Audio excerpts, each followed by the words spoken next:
در کل جایی که ما قرار گره سر و کار داشته بین در پس یه قسمتی خب در جنت هست که ایده حلقومی ها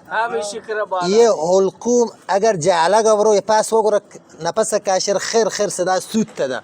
شرشک مکروه یعنی من بلوچ که اصلا حرام میزنه من منطقه که یه رکنش پساش ما حرام کو دیگه غصابی کو غصاب شیوتی برشی یه قسمت ها چهار رگی که شریعتشی بری قسمت ها یه حلقومی سکه میشه جنده گوشتم داریش می حلقوم شیرو بالا گشی اگر احیانا بید جل زمانی که تپسا بورر نپس کاشی پس سود تجا قشنگ یعنی پیر که پس فکر کنه حالت زندگی صداش میشی داره یه بی قسمت حلقومی همیشه یه قسمت حلقوم یا قسمت بالا دار دیگه شی و بالا مانی نه وسط هم ببین شینا حلقوم شیشه وسط ها پری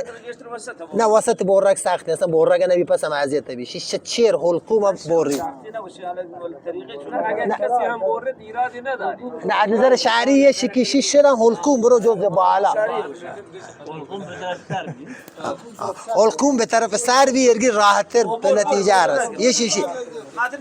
هم مشکل نداری بعد یک گور داری یک میری داری دو تا رگ یه طرف داری دو تا رگ یه طرف داری کشان اصل هون حرام هون شغال بشن یه دو رگ یارا بعد وسط مجگ داری ایدن یک چیه داری حلقه ارتباطی که سرش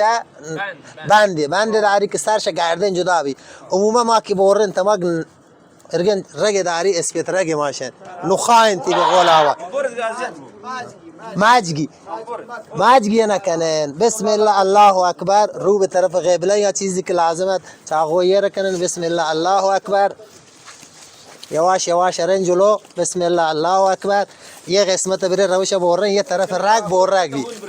شرم یه طرف بورن کاملا گره شرم پروشن چی وقت رو دقیقا همه جا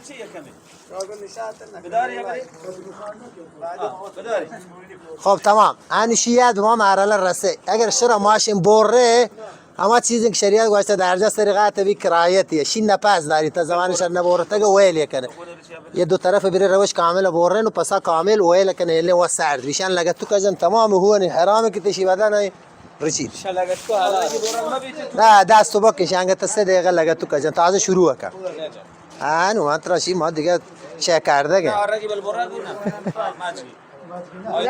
یه ماج که گوشت یشی ایدان پروشن یشی یه بندی یه ماجگاه هلن شی تا زمانی هست ایدان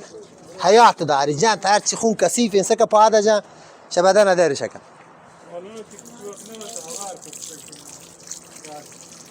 اصلا ما بسم الله الله اکبر تو ما 4 رگتا غیچی بودن